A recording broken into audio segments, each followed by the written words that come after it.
for Gender. My name is Jennifer, and this is my co-host, Lorelei. Today we'll be talking about different poses you can use if you are sitting, and how they convey different messages about you. When you think of feminine, seated poses, this is probably an archetype you think of. Now, Jen, let's talk about different characteristics of masculine presenting and feminine presenting people. That's a great starting point, Lorelei. We have talked before about camera angle and how that subtly affects how the audience views the subject. But in sitting poses especially, you want to keep in mind how you are angled to the camera. An upward-facing angle, like this, makes you appear more powerful, where a downward-facing angle, like this, makes you appear more submissive. You'll notice that many times someone who is leaning forward towards the camera seems to be very interested in and looking at the audience. Someone leaning back, however, seems more confident and sometimes aloof, like they know that the audience is looking at them. Very true, Lorelei. This masculine presenting model is not only leaning back, but interacting with someone on the side, not caring what the audience thinks of him. So, leaning back gives the impression of power and confidence, and is used more often by masculine or dominant identifying people.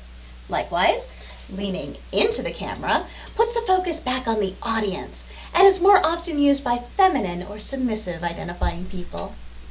The model here is leaning forward and framing her face. Her feet are off the floor. She appears small and vulnerable, so more submissive. Like all rules, you can play around with this, and there are exceptions. And you should be having fun with these poses. It's definitely something that will come through in your pictures. Sometimes candid shots can be some of the most interesting, and sitting doesn't have to be on a chair. This disco ball, for instance, was a found prop at our photo shoot. Now, Lorelei, I've noticed that people with different gender identities seem to take up different amounts of space as well. That's right, Jen. Usually, if you're sitting on the edge of the chair, you tend to appear more feminine, while a masculine pose will take up more of the chair. This comes back again to power. Someone sitting on the edge of the chair is more vulnerable than someone sitting solidly in the chair. This feminine presenting model has one leg up and is sitting on the edge of her chair, looking ready to fall off, while this model is firmly planted in his chair, with both feet on the ground. You'll see with both of these pictures, the subject is seated at an angle to the camera, which is generally slimming for any gender. With sitting poses especially, since your body is more compressed, you want to avoid that straight-on angle, unless you have a table or something to break up your body. In this pose, the model uses the chair as a blocker to keep his body from appearing too wide, and drops his shoulder for a friendlier posture. Men and women also interact differently with props in these positions. Women tend to hold objects close to and in front of their bodies, like a shield.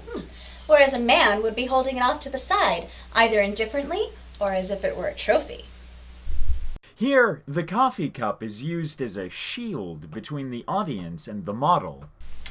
As we were going through these poses during the photo shoot, I think I felt the biggest gender difference while we were working on poses sitting on the ground.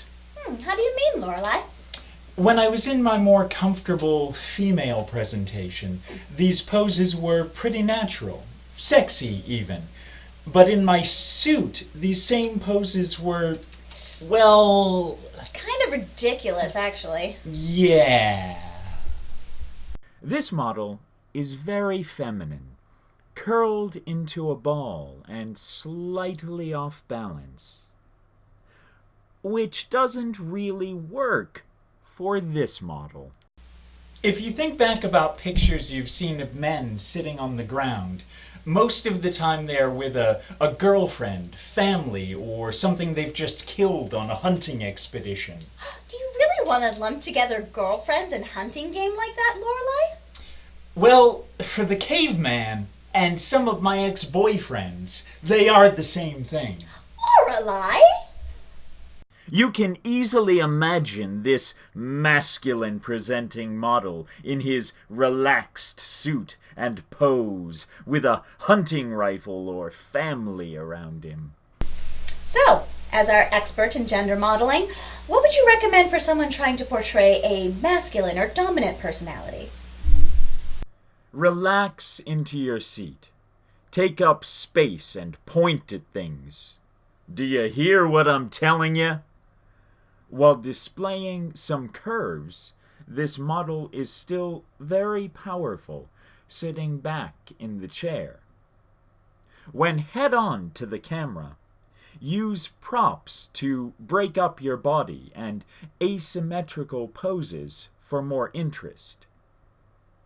This feminine pose is still powerful as she is seated angularly, directly challenging the audience.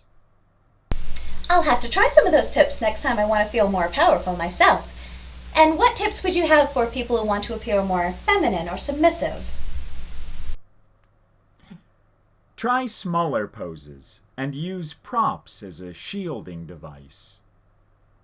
Here is another way to appear smaller, and the model is using her own arms as a shield. Even though the model is wearing a suit here, the curved lines make her appear more feminine. Sitting on the edge of your chair makes you appear more vulnerable and is easier to create S-curves. And using these S-curves while sitting on the ground is sexy as fuck. Excellent advice. Well, that's all for this time. I'm Jen. And I'm Lorelai, and this has been Modeling for Gender, Sitting Poses.